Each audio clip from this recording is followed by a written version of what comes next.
বেরোবি শিক্ষার্থী আবু সাইদ হত্যার ঘটনায় মানবতাবিরোধী অপরাধের মামলায় ১২তম দিনের মতো সাক্ষ্য গ্রহণ চলছে। সকালে আন্তর্জাতিক অপরাধ ট্রাইব্যুনাল ২ এর চেয়ারম্যান বিচারপতি নজরুল ইসলাম চৌধুরীর নেতৃত্বাধীন ৩ সদস্যের বিচারিক প্যানেলে এই সাক্ষ্য গ্রহণ শুরু হয়।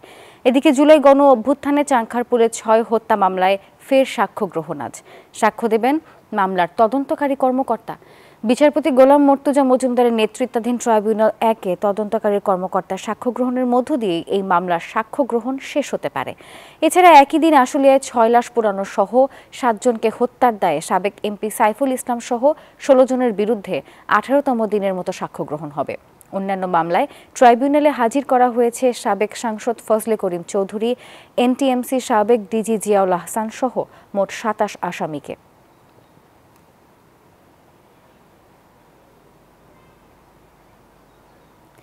দর্শক, নিয়ে আরো খবর জানাতে আন্তর্জাতিক অপরাধ ট্রাইব্যুনাল থেকে যুক্ত হচ্ছেন সহকর্মী মাহমুদুল হাসান।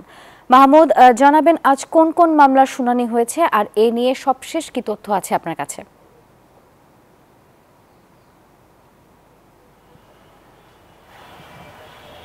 নাফিসা, আপনাকে ধন্যবাদ জানাচ্ছি। আজকে আন্তর্জাতিক অপরাধ ট্রাইব্যুনালে ৪টি গুরুত্বপূর্ণ মামলার শুনানি হবে। এর মধ্যে একটি মামলার শুনানি এর মধ্যে শুরু হয়েছে, সেটি হচ্ছে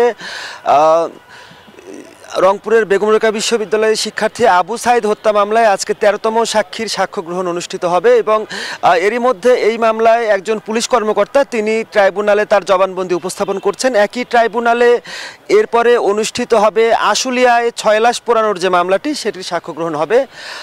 এছাড়া ট্রাইব্যুনাল ১-এ এখনও কোনো বিচার কার্য শুরু হয়নি। সেখানে আজকে চাংখারপুলের যে মামলাটি রয়েছে, স্কুল শিক্ষার্থী আনাস সহ ৬ জনকে হত্যার ঘটনা ঘটেছিল, সেই ঘটনাটির মামলাটির সাক্ষ্য গ্রহণ একেবারে শেষ পর্যায়ে রয়েছে। এখন শুধুমাত্র তদন্ত কর্মকর্তা তিনি ট্রাইব্যুনালে সাক্ষ্য দিলে এই মামলাটির সাক্ষ্য গ্রহণ পর্যায়ে শেষ হয়ে যাবে, পরবর্তীতে যুক্তিতর্ক উপস্থাপন শুরু হবে।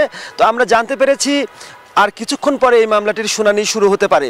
নাফিসা, একটু জানিয়ে রাখি, কালকের দিনটি খুবই একটি গুরুত্বপূর্ণ এবং আলোচিত দিন। কালকে ১৩ই নভেম্বর, কালকে শেখ হাসিনা সহ ৩ আসামির বিরুদ্ধে মানবতা বিরোধী অপরাধের মামলায় যে মামলাটি চলেছে সেটির রায় কবে ঘোষণা করা হবে সেটি জানানো হবে। সেটি ঘিরে ট্রাইব্যুনাল জুড়ে কিন্তু কঠোর নিরাপত্তা ব্যবস্থা নেওয়া হয়েছে এবং নানা ধরনের অপ্রীতিকর ঘটনা ঘটছে। রাজধানী সহ বিভিন্ন জায়গায় বাসে আগুন দেওয়া হচ্ছে, একজন মানুষ মারা গেছে, ককটেল বিস্ফোরণের মতো ঘটনা ঘটছে। তো কালকের দিনটিকে ঘিরে কিন্তু ট্রাইব্যুনালে বাড়তি নিরাপত্তা ব্যবস্থা নেওয়া হয়েছে এবং কোনো ধরনের অপ্রীতিকর ঘটনা এড়াতে তৎপর রয়েছে আইন শৃঙ্খলা বাহিনীর সদস্যরা। নাফিসা, এক্সট্রিম মশার কয়েল প্ল্যান্ট ফাইবার দিয়ে তৈরি, তাই সহজে ভাঙে না, সুগন্ধিযুক্ত ও নিরবিচ্ছিন্নভাবে জ্বলে। ডেঙ্গু, চিকুনগুনিয়া বাহি সহ যে কোনো মশার বিরুদ্ধে দেয় এক্সট্রিম সুরক্ষা।